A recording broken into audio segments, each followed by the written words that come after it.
一年一度嘅駕駛艙 No.1 Car Award 汽車大獎2025咧，今年咧就喺呢度合和酒店舉行啊！大家見到我哋25部車雲集晒喺呢個合和商場停車場啦，我仲揾到2部好難得一見嘅 Hypercars 咧喺度展出，作為今次呢個頒獎典禮一個驚喜嘅項目啊！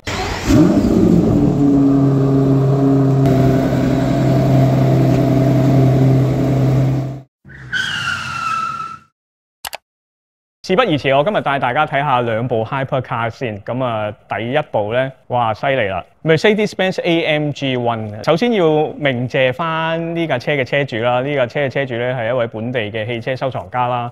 咁咧佢就係駕駛艙嘅忠實觀眾。咁上次借完架 Koenigsegg 俾我之後咧，佢今日咧就借咗呢部啱啱運到嚟香港嘅 AMG One 啊！哇，呢部車咧佢話由最初 order 至到佢真係攞部車咧，等咗5年嘅時間，現場見到呢部車非常之勁，全球限量275部，開售嗰陣時咧，其實已經秒殺售罄㗎啦。咁呢部車個原價即係當年嘅售價咧，就係差唔多要2100萬港紙嘅，未連 option。咁我哋今日見到呢架車其實加咗好多 option 嘅，而家呢架車個市值咧，據我所知已經接近4000萬。呢架車個特點係咩咧？就係 Mercedes-Benz 應用咗 Formula One 嘅 engine。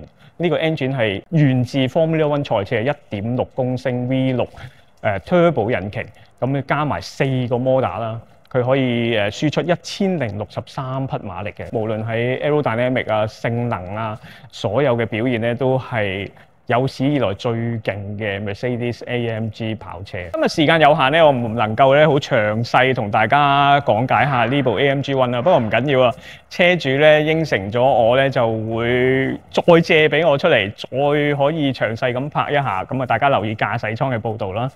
咁第2部今日嘅主角咧就係呢一部啦，哇！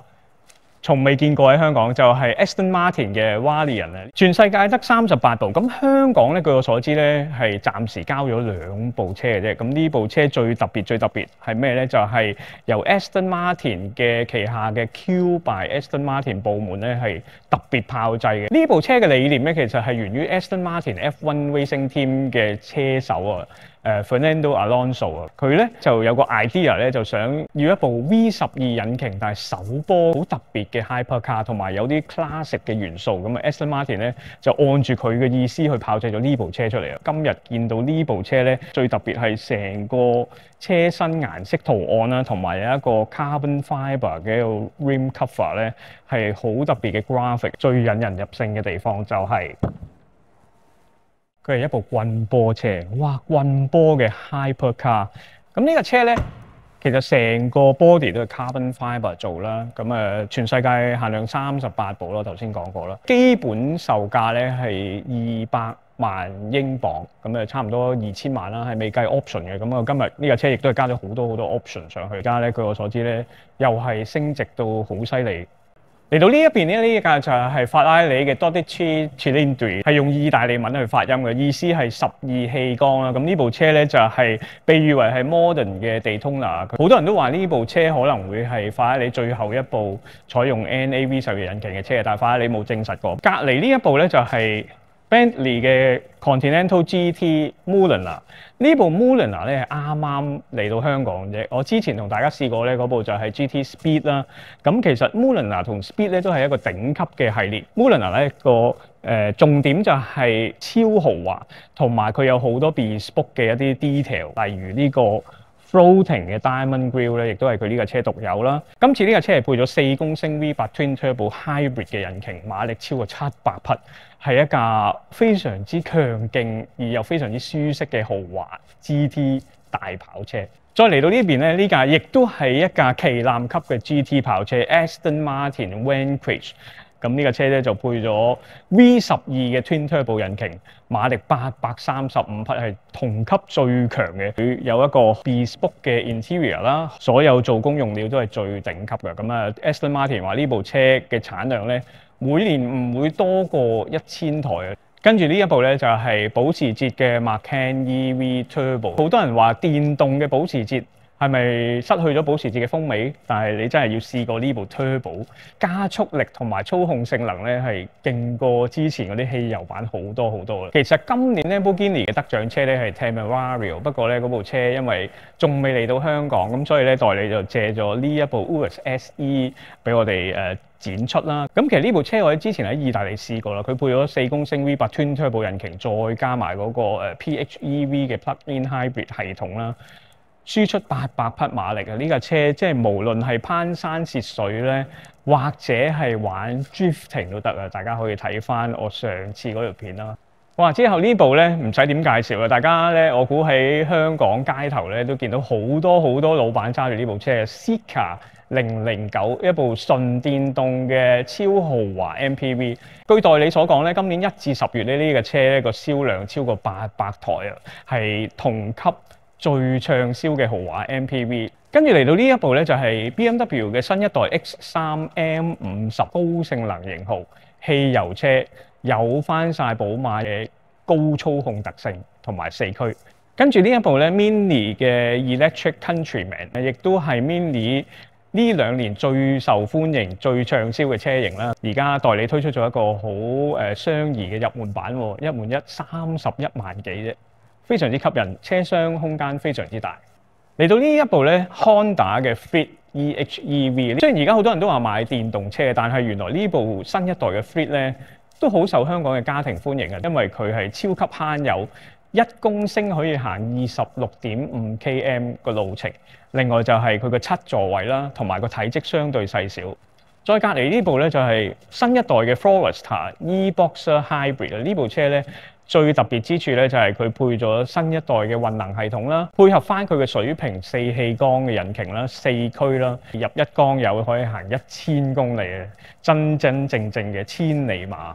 呢一部新一代嘅富豪 XC90咧，亦都係一部7座位嘅汽油 Hybrid 嘅豪華 SUV。呢部車咧，對於好多港車北上嘅老闆朋友咧，係一個非常熱選嘅型號。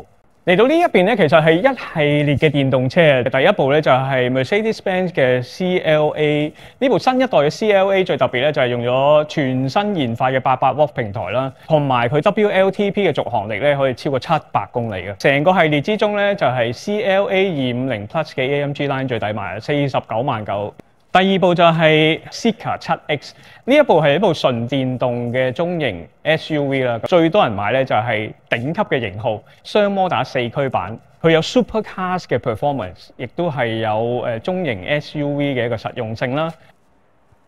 呢一部豐田嘅 BZ3X 咧，香港咧係全世界第一個右軚嘅市場。呢部車係由廣汽豐田專係為香港市場而炮製啦。個體積比較細小啦，咁同埋佢個空間非常之大，22萬9千蚊一換一，咁就係豐田暫時一架最相宜嘅電動車。呢一架 MG S5 嘅 EV 咧，亦都係 MG 新一代嘅電動中小型嘅 SUV 系列啦。主打就係高性價比同埋實用，佢個價錢咧都係20零萬啫。跟住呢部 Ion V 咧，可能大家喺最近嘅新聞女王嘅電視劇都見過。咁呢部車咧就係一部純電動嘅 SUV 啦，好實用，空間好大，好多人中意咧，就係因為咧呢架車可以打扮成一架好似好越野、好硬派嘅一個硬朗嘅一個越野車形象。呢一部咧就係阿維塔11啊！呢部阿維塔11咧係一部非常之獨特外形，而又非常之豪華嘅一個電動 SUV 啦，佢嘅車尾咧有啲似 Aston Martin。我最欣賞就係佢嗰個操控啊，一個好歐洲化嘅設計，同其他國產車係完全唔同嘅。